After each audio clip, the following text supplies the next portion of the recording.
দুবার ঘুমপাড়ানি গুলি ছুড়েও কাবু করা যায়নি ওড়িশার শিমলিপালের জঙ্গল থেকে পালানো বাঘিনীকে। গতকাল ভোরে পুরুলিয়ার ডাঙ্গরডিহির জঙ্গল থেকে বাঘিনী ঢুকে পড়ে বাঁকুড়ার রানীবাঁধ ব্লকের গোসাইডিহির জঙ্গলে। বাঘিনীর অবস্থান নিশ্চিত হতেই তাকে বাগে আনার চেষ্টা শুরু করে বন দপ্তর। দিনের আলোয় দেখতে পেয়ে গতকাল দুপুরে ঘুমপাড়ানি গুলি ছোড়ে বন দপ্তরের কর্মীরা। জাল দিয়ে জঙ্গলের চারদিক ঘিরে আগুন জ্বালিয়ে রাতভর পাহারা দেন বন দপ্তরের কর্মীরা।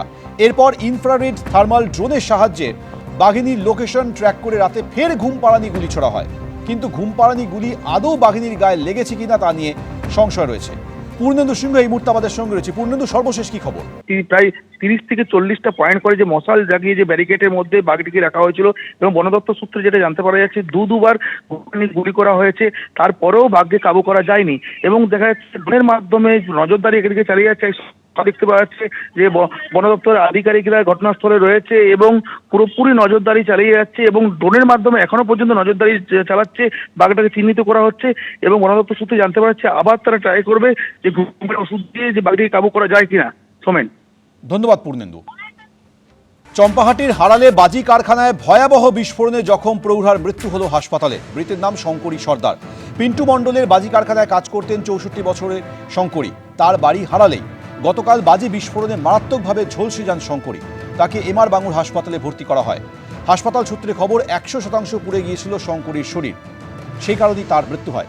বাজি কারখানায় আরেক কর্মী অর্পিতা সর্দারও আশঙ্কাজনক অবস্থায় এমআর বাঙুর হাসপাতালে ভর্তি। তার শরীরের 80% পুড়ে গিয়েছে। আমাদের সঙ্গে এই মুহূর্তে সরাসরি রয়েছে আমাদের প্রতিনিধি হিন্দোল। হিন্দোল, পুলিশ কি বলছে গতকালের এই বিস্ফোরণের পর? এই বাজি কারখানা কি নিয়ম মেনে চলতো?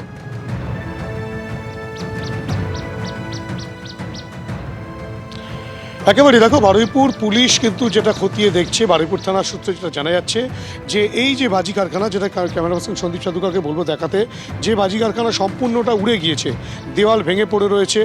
এই বাজি কারখানাটা হলো পিন্টু মণ্ডলের। পিন্টু মণ্ডলের এই যে বাজি কারখানা বা বাজি স্টক করে রাখা, সেরকম একটি লাইসেন্স তারা পেয়েছে ঠিকই, কিন্তু সেই লাইসেন্সের বৈধতা যে ছিল এবং সেই লাইসেন্স পেতে গেলে যা যা নিয়মকানুন মেনে করতে হয় সেগুলোকে আদৌ মানা হচ্ছিল, সেই নিয়ে কিন্তু বড়সড় একটা প্রশ্নচিহ্ন উঠছে। ইতিমধ্যে এই জায়গাটা ঘিরে রাখা হয়েছে এবং তোমাকে দেখাবো যে চিত্র, এইখানেই কিন্তু সেই বাজি মজুত রাখা এবং বাজি তৈরির কাজও চলছিল, তেমনটাই কিন্তু প্রাথমিকভাবে জানা যাচ্ছে। এবং এখানে যেটা জানা যাচ্ছে যে এই বিস্ফোরণের পর বিকট শব্দ হয় গতকাল 12:15 নাগাদ এবং এই বিস্ফোরণের শব্দ শুনে তৎক্ষণাৎ তড়িঘড়ি এলাকার লোকজন এবং যারা বাজি ব্যবসার সঙ্গে যুক্ত তারা অনেকেই ছুটে আসেন এবং তারা দেখতে পান যে অগ্নিদগ্ধ অবস্থায় পড়ে রয়েছেন 3 জন। তাদের মধ্যে একজন শঙ্করী সর্দার, যার বয়স 67 বছর, তারই এক আত্মীয় অর্পিতা সর্দার এবং এই যে পিন্টু মণ্ডল, যার বাড়িতে বাজি কারখানাটা রয়েছে, সে পিন্টু মণ্ডল। তৎক্ষণাৎ তাদের 3 জনকে উদ্ধার করে হাসপাতালে নিয়ে যাওয়া হয়। শঙ্করী এবং অর্পিতা দুজনকেই এমআর বাঙুর হাসপাতালে ভর্তি করা হয়। এমআর বাঙুর হাসপাতাল সূত্রে বলা হয় যে শঙ্করী সর্দারের 100% শরীরের পুড়ে গিয়েছে এবং তারপরেও তার চিকিৎসা চলছিল, কিন্তু সন্ধ্যে 6:30 নাগাদ শঙ্করী সর্দারের মৃত্যু হয়। এখনও পর্যন্ত আশঙ্কাজনক অবস্থায় রীতিমতো পাঞ্জা লড়ছেন অর্পিতা সর্দার, তাকেও চেষ্টা করছেন চিকিৎসকেরা দ্রুত সুস্থ করার। এই যে গোটা ঘটনা, একের পর এক মৃত্যুর ঘটনা ঘটছে কিন্তু বেআইনি বাজি কারখানায়। কোথাও লাইসেন্স থাকার পরেও বেআইনি কার্যকলাপ চলছে, কোথাও বা কেউ লাইসেন্স ছাড়াই বাজির সঙ্গে যুক্ত রয়েছে, বাজি ব্যবসার সঙ্গে যুক্ত রয়েছে, তেমন ঘটনাও কিন্তু একের পর এক উঠে আসছে।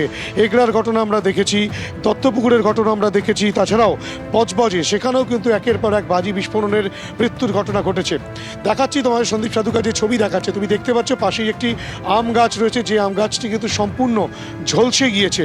শুধু তাই নয়, ভিতরের যে অংশ আরেকবার দেখাতে বলবো সন্দীপকে, যে এই যেখানটায় বাজি তৈরি হচ্ছিল এবং বাজি মজুদ ছিল, সেখানে কিন্তু বিস্ফোরণের তীব্রতা এতটাই ছিল যে সম্পূর্ণ দেওয়াল, ইটের দেওয়াল, সেই ইটের দেওয়াল কিন্তু ভেঙে পড়ে গিয়েছে পাশের যে ডোবা রয়েছে সেই ডোবায়। এবং ডোবার ছবিটা দেখালে বুঝতে পারবে এই যে ছোট্ট জলাশয়, এখানে কিন্তু ওপরে এখনও পর্যন্ত বারুদ ভাসছে। এখানে কি শুধুমাত্র যে রংমশাল বা শব্দবাজি নয়, এরকম কোনো বাজি তৈরি হচ্ছিল, আতশবাজি তৈরি হচ্ছিল, নাকি এখানে শব্দবাজির জিনিসপত্র সরঞ্জামও এখানে মজুদ ছিল, সেই বিষয়টা এখনও পর্যন্ত স্পষ্ট নয়। ফরেন্সিক বিশেষজ্ঞরা আসবেন, তারা পরীক্ষা নিরীক্ষা করার পর গোটা বিষয়টি স্পষ্ট হবে। স্বাভাবিকভাবেই এই যে শঙ্করী সর্দারের মৃত্যু, বাজি তৈরি করতে গিয়ে বা বাজি মজুদ করে রাখা জায়গায় যে বিস্ফোরণ হয়েছে, সেই বিস্ফোরণের ফলে যে 3 জন আহত হয়েছেন তাদের মধ্যে এই যে বাজি কারখানার মালিক পিন্টু মণ্ডল, তিনি যেমন আহত অবস্থায় রয়েছেন, তার পাশাপাশি শঙ্করী সর্দার, তার মৃত্যু হয়েছে এবং তারই এক আত্মীয় অর্পিতা সর্দার, তিনি হ্যাঁ, কিন্তু ইন্দল। রীতিমতো আশঙ্কাজনক অবস্থায় এমআর বাঙুর হাসপাতালে চিকিৎসাধীন রয়েছেন। গোটা ঘটনা তদন্ত প্রক্রিয়া চলছে, কিন্তু প্রশাসনের নাকের ডগা কিভাবে এই ধরনের ঘটনা ঘটে চলেছে সেই নিয়েই উঠছে প্রশ্ন। সৌমেন। একেবারে হিন্দল, তুমি আমাদের সঙ্গে থাকো। গত কয়েক বছরে একের পর এক জায়গায় বাজি কারখানায় বিস্ফোরণ হয়েছে, নজরদারি নিয়ে প্রশ্ন উঠেছে, পুলিশ গিয়েছে, তদন্ত করেছে, কিন্তু ছবিটা একই রকম হয়ে গিয়েছে। বিভিন্ন জায়গার ছবি আপনার দেখাচ্ছি, উলুবেড়িয়া, এগরা, বজবজ, নরেন্দ্রপুর, দত্তপুকুর, ইংরেজবাজার সহ বিগত কয়েক বছরে বিভিন্ন জায়গায় বাজি কারখানায় এইভাবেই বিস্ফোরণ ঘটেছে, আহত হয়েছে, মৃত্যু ঘটেছে, কিন্তু ছবিটা একই রয়ে গেছে।